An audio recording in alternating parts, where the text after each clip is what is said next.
Hello everyone. Welcome back to my channel. In this video, I'll talk about the add yours feature problem. Let's start.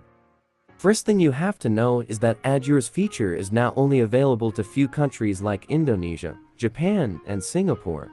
Instagram has released this feature few days ago, and this feature is in trial version. So only the people from Indonesia, Japan, and Singapore can write text on add yours feature and start the chain story.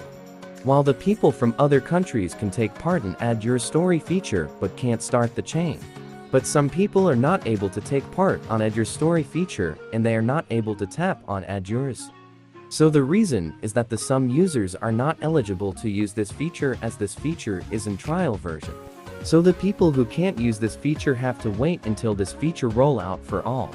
Instagram will roll out add yours feature very soon for all countries. As we have seen, this feature has been very successful and have seen massive growth within a few days.